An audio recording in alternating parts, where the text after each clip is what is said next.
Welcome to the ASTRALX Deep Dive, Illuminating Your Path. I'm Solarian Zephyr, your cosmic strategist. And I'm Wineria Celine, your intuitive guide. We're here to bridge that celestial wisdom, help unlock your modern path. Helping you discover those guiding starlight insights and really explore the powerful cosmic energies at play. Exactly. And look, this deep dive, it's specifically for you, our listener, with that Leo Sun and Libra rising placement. Our mission today is basically to unpack the cosmic blueprint we found in your source material, focusing on your journey in 2025. Yeah, we want to reveal how these really potent planetary energies and, importantly, your unique celestial archetypes can shape your story next year. So I guess the big question we're really digging into today is this. How are these major planetary transits going to shape your specific story as a Leo Sun, Libra rising, navigating 2025? Well, let's start by setting the stage, kind of laying the foundation with the core archetypes described in your source material. First up, guiding how you interact with the world, how people see you first, is your Libra rising. Right, the outward presentation. Exactly. And the source calls this the harmony architect. Think of, the classic scale symbol. It's all about seeking balance, weaving justice with beauty. There's an aesthetic grace, a kind of natural diplomacy, very Venusian in how you approach things. Okay, the harmony architect, I like that. And then deeper down at your core, that radiant part, that's your Leo Sun. That's right. Described as the heartland monarch. This is where that regal confidence lives, that undeniable creative fire, the natural way you command presence. And the source material isn't just saying, here's Libra, here's Leo. It's really highlighting how they work together for you in 2025, isn't it? Oh, absolutely. It paints a picture of a really dynamic relationship. Yeah. The architect, your Libra rising, isn't just like decorating the room, but they're actively building these magnificent stages specifically for the monarch, your Leo Sun, to deliver those command performances. Wow. Okay, so literally building the perfect setting, the ideal platform for that Leo light to just shine. Precisely. Grand theaters designed for your specific brilliance. And then, in return, the monarch, your Leo Sun, infuses the architect's natural grace and diplomacy with something absolutely vital. Richie. Fearless heart, purpose, the courage of conviction. It takes that diplomacy beyond just being pleasant. It makes it purposeful, impactful influence. It's grace, yes, but with this powerful, fiery engine behind it. So weaving those together, the source gives you this overall archetype for 2025. What was it called? The Sovereign Diplomat. The Sovereign Diplomat. And it describes this as embodying grace under fire and beauty in command. That feels incredibly potent, especially for a year that looks like it's bringing significant change. And 2025 really is shaping up to be a year orchestrating a pretty major cosmic symphony. Your source material points to several key planetary players making these big transformative moves that are going to impact you quite distinctly. Okay, let's dive into those key transits then. The source flags this intense interplay, especially with Pluto finally settling into Aquarius and Neptune moving into Aries. So first, Pluto in Aquarius, hitting your 10th house. Right. So for anyone with Libra rising, the 10th house is typically your zone of career, public image, reputation, the whole structure of your life's work, really, how you make your mark. Your legacy space. Exactly. And the source calls Pluto moving through here the legacy codex. Now, Pluto's energy is inherently transformative, sometimes revolutionary even. So when it moves through this really visible, sensitive area of your chart, the source describes it as demanding a radical, fundamental transformation. It could be in your public role, how you express authority, or maybe the very foundational structures of your career path. And it connects this to breaking down old hierarchies, doesn't it? That leftover energy from Pluto and Capricorn. Spot on. The source is clear. Your unique, authentic Leo contribution, that heart-led fire, is absolutely essential now. It's needed to reshape these systems, whether from inside or by creating something totally new. That's the Aquarius innovation, community, progressive change, but applied to your legacy. Wow. Okay. And there was a quantum concept linked to this. Yes. Fascinatingly, the source connects this to quantum entanglement. The idea presented is that your personal authenticity, deeply tied to your Leo Sun, maybe even your first house sense of self, is so fundamentally linked, entangled with your public impact and legacy in the 10th house, that a shift in your inner truth, the moment you truly embody it, instantly, almost magically reconfigures your outer world impact. It's not just influence, it's described as a fundamental entangled shift. Okay, that's some deep transformative work in the public sphere. Heavy stuff. Now let's look at the other big one. Neptune moving into Aries, affecting your first house. Your first house is your ascendant, your Libra rising point itself. It represents your physical body, your immediate vibe, your environment, and crucially, the image you project the mask you wear, consciously or not. The Harmony Architect's presentation. Exactly. Now, Neptune is the planet of dreams, illusions, spirituality, but also dissolution. When it enters Aries, the sign of fiery, pioneering energy, direct action, and lands right on your ascendant line. The source calls this transit the veil of sovereignty. The veil of sovereignty. Okay. What's it actually doing? What's behind the veil? Well, the source suggests it's actively dissolving old self-images, those comfortable, maybe necessary masks you've worn. They start to thin out. And this isn't gentle because it's Aries energy. In the first house, it hits your fundamental sense of being. It comes with this fiery, urgent spiritual quality, can feel intense, maybe even a bit disorienting. So this transit is really posing that core question, isn't it? Who are you? Genuinely underneath that poised Libra presentation. When that veil dissolves, who's actually standing there? That's the heart of it. And it demands courage, real Aries courage, to actually embody the spiritually authentic, maybe even pioneering identity that starts to emerge. And the quantum concept here. Wave-particle duality. It's prompting you to consider the nature of your presentation. Are you operating mainly as a defined particle, that carefully curated Libra image focused on aesthetics and presentation? Or are you embodying more wave energy flowing spirit, less defined, more raw, unfiltered Aries being? This transit kind of blurs that line, making you feel the truth in both states, maybe. It's amazing how these cosmic patterns can mirror these fundamental physics ideas in our personal lives. Right, moving on. We've also got Saturn, the planet of structure, discipline, lessons, going retrograde in Pisces. When's that? June through November, and it's happening in your fifth house. Okay, fifth house. That's creativity, romance, joy, play. Leo territory in a way. It is. Traditionally, yes. Creative expression, romance, fun, even children. Saturn here usually brings a dose of reality, asks for structure. But when it goes retrograde, it signals a time for review, for restructuring. The source labels this period karmic refinement of joy. Karmic refinement of joy. Okay, that sounds a little intense, maybe complicated. It can be. Saturn in Pisces can already feel a bit contradictory, like trying to build solid structures on shifting sands or in a SOG. Retrograde adds that inward-looking layer. The source says this transit specifically forces you to reevaluate, maybe restructure how you approach creative projects, romantic entanglements, and critically, where and how you allow yourself genuine joy in play. And the challenge described is figuring out where you might be, maybe unconsciously, sacrificing real joy, like for the sake of image or duty, or just sticking to old ways that don't actually feel good anymore. That Piscean fog meeting Saturn's rules. Yeah, I can see how that could obscure what true joy feels like versus what just feels proper or expected. exactly. This transit really pushes you. What parts of my creative life, my romantic life, need a stronger container, more discipline? And what parts need to dissolve because they're actually holding back my authentic happiness? And there's a quantum concept for this one too. The observer effect. In quantum physics, just observing a particle changes its state. The source suggests your conscious focus, where you apply that Saturnian discipline and attention during this retrograde doesn't just structure your creative or romantic potential, it actively solidifies that often nebulous Piscean potential into tangible form. Your focused attention literally helps create the reality of your joy and creativity. That really puts the power, the responsibility back on you. What you focus on grows, solidifies. Okay. And speaking of growth and shaping things, we have Jupiter, the great expander, moving into Gemini. That's entering your 9th house from late May onwards. That's right, May 25th onwards. Your 9th house covers higher learning, philosophy, long-distance travel, publishing, your whole worldview, how you make sense of the bigger picture.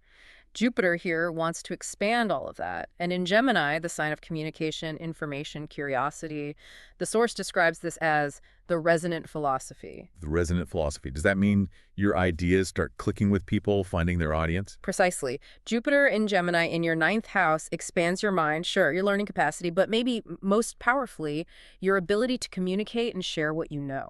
The source highlights that your voice, your sovereign diplomat voice, is poised to find wider audiences, and your core Leo fire, your message, finds fertile intellectual ground and new ways to be expressed through Gemini's adaptable energy.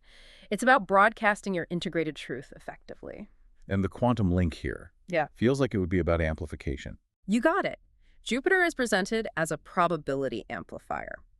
The source suggests this transit significantly increases the likelihood, the synchronicities, the opportunities popping up for you to learn, to travel mentally or physically, and especially to effectively share your integrated truth, your resonant philosophy with the world. Things just kind of line up to help you get your message out there. Okay, that sounds really positive.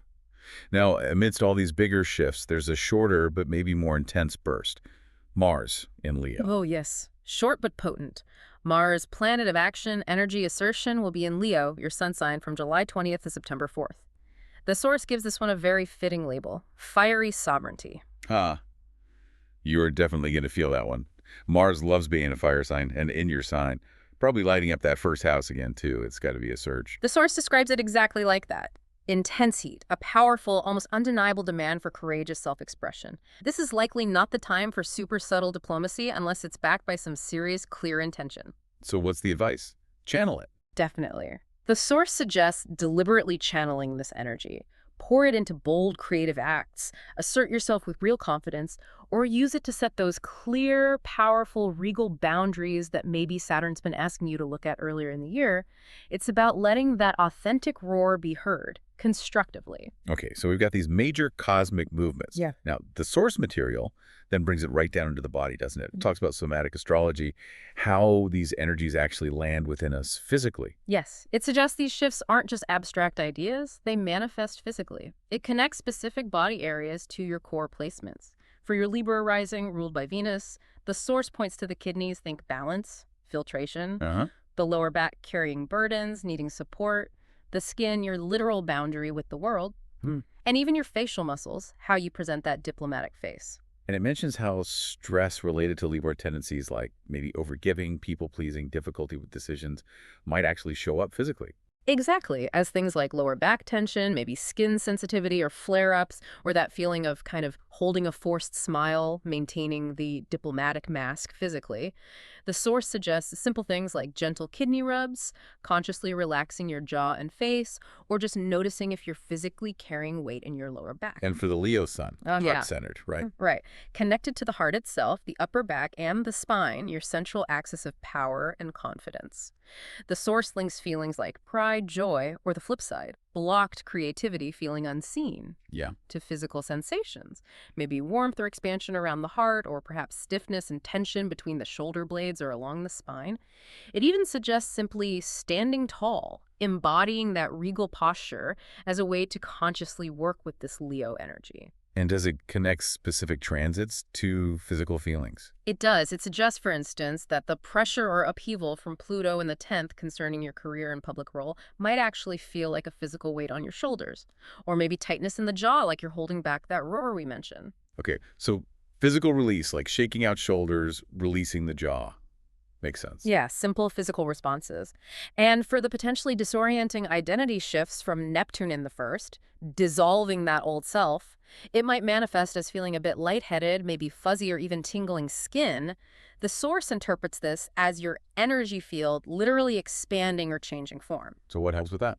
Grounding techniques are suggested. Things like standing barefoot on the earth, using salt baths to cleanse your aura ways to navigate that feeling of dissolution somatically. And that Mars and Leo period, that fiery sovereignty. You'll likely feel that. The source says expect intense heat, maybe pressure, right in the heart and solar plexus area, your power center demanding expression. So move it. Exactly.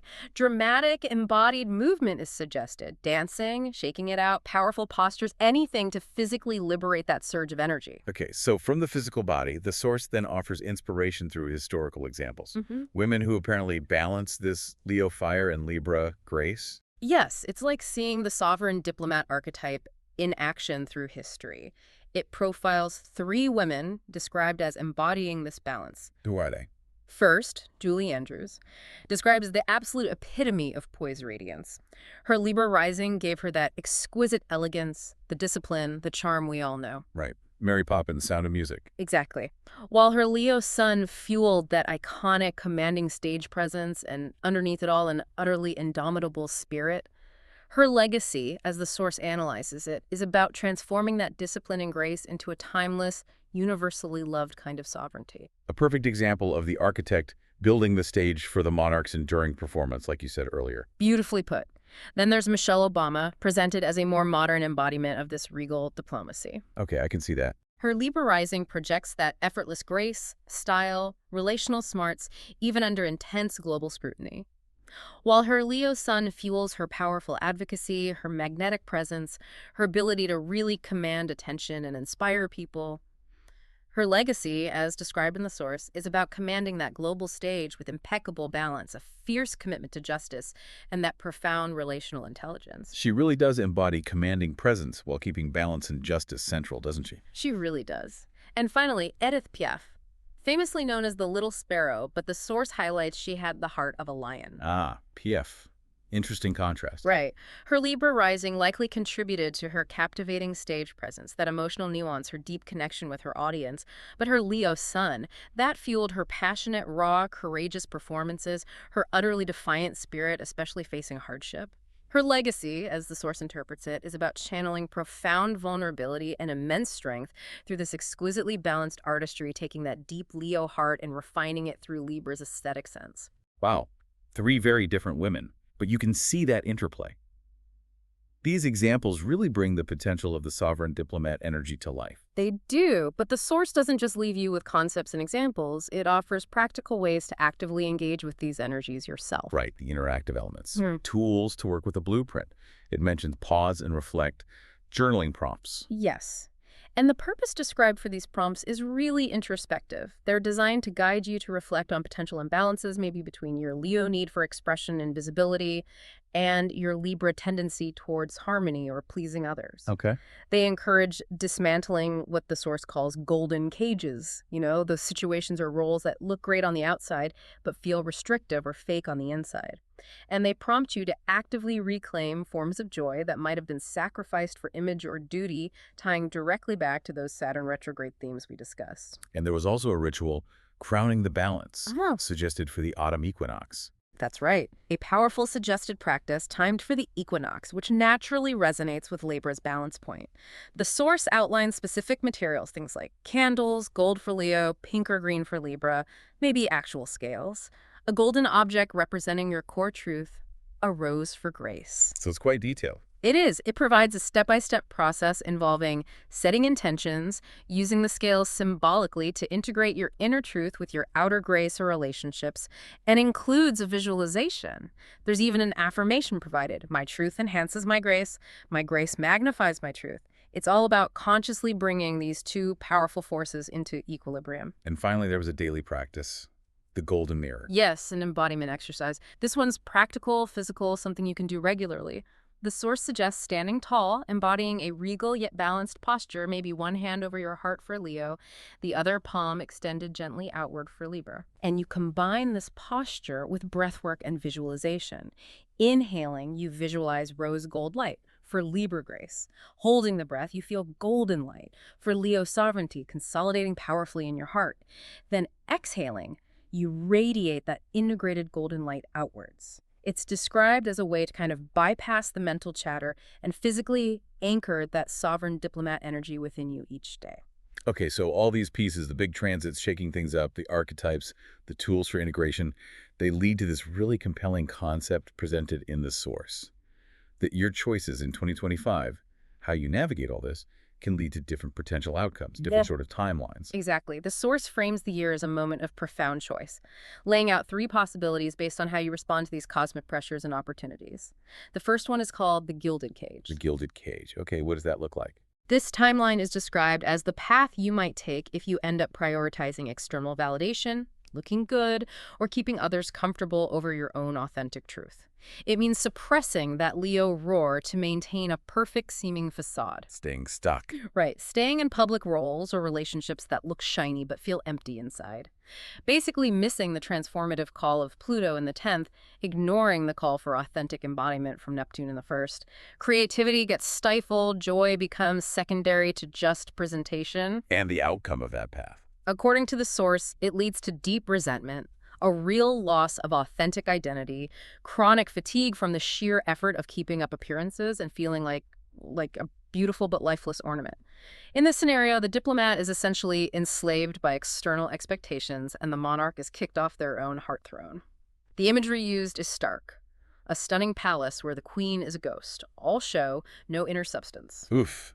Okay, not ideal. What's the second timeline? The isolated sun. So the opposite problem. Exactly. The opposite imbalance. This Yeah. path happens if you over-identify with the Leo need for self-expression and the spotlight, but ignore the calls for collective change coming from Pluto and Aquarius, or neglect the need for balanced relationships inherent in your Libra rising. It's mistaking ego-driven demands for true sovereignty. How would that play out? Potentially burning bridges through relational carelessness, maybe coming across as arrogant, resisting the necessary evolution of your identity and legacy because you're stuck in wanting applause. The outcome there. Still not great, I'm guessing. No. The source describes alienation even while being in the spotlight, missing opportunities for truly impactful leadership or building a meaningful legacy. Creative work might feel self-absorbed, not deeply connecting. Leadership perceived as purely self-serving. In this timeline, the monarch holds court, brilliant perhaps, but totally alone. The diplomat is basically exiled, their skills wasted. The imagery here is a blinding sun that scorches the garden. All inner fire, but destroying the connection and environment around it. Right. Intense, but destructive. So that leaves the third potential timeline. The one 2025 is really offering. Yes. The path of integration. The sovereign resonance. Okay, how do you walk that path? This path involves courageously facing those Pluto demands in the 10th, dismantling the outdated public roles, the structures that don't fit, guided by your authentic heart to build a real legacy. It means truly embodying the truth revealed by Neptune in the first, stepping into that pioneering identity that feels spiritually aligned and brave. So embracing the transformation, not fighting it. Exactly. And crucially, it's about using your Libra grace, your innate ability to find balance and connect, not just to keep the peace, but to actively lead systemic change, to bring beauty and justice into the world, powered by your Leo vision, and integrating that Saturn RX work, consciously prioritizing and structuring space for genuine, authentic joy and creative play. It's not an afterthought, it's essential fuel. And the outcome, if you manage that integration. Transformational leadership that genuinely inspires and uplifts, profound self-acceptance that radiates outward, an impactful legacy built with both elegance and authentic heart fire. You become, as the source suggests, a beacon of balanced power, embodying both grace and fire beautifully. Leading the ballroom and the revolution. With equal grace and fire. That's the imagery the source uses for this potential. It's the high promise described for you in 2025. Wow.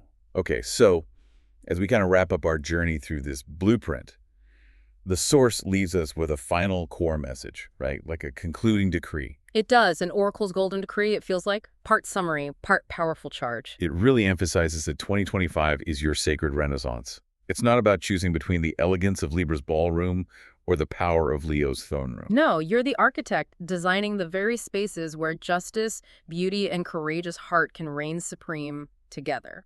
Let Pluto's energy shatter those old stages that no longer deserve your authentic performance.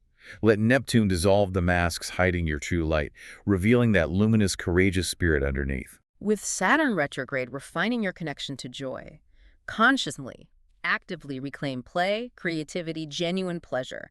Make them sacred, non-negotiable parts of your life.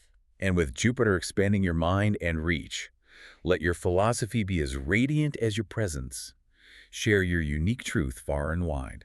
Wield your Libra charm, your diplomacy, not just to placate or please, but to powerfully orchestrate necessary change. Command your Leo fire, not to dominate or demand attention, but to illuminate the path for yourself and for others. The world needs your sovereign grace and your gracious sovereignty. That's what the source insists. And that powerful final affirmation from the source material just echoes this integration perfectly. I am the beauty that commands. I am the command that beautifies. Beautiful. So as our cosmic journey concludes for today, we really deeply encourage you to dive deeper into your own unique path, what all these potent energies mean specifically for you. Absolutely. Consider requesting your personalized email audio reading now to explore these insights tailored to your full chart. It can add so much more nuance. You can find the link for that reading, plus other episode resources and links we might have mentioned, all waiting for you right there in the description below this deep dive. Yeah, all the details are there for you to continue your exploration. Ignite, think, become. And please subscribe for more starlight insights guiding your journey. Thank you so much for joining us on this deep dive.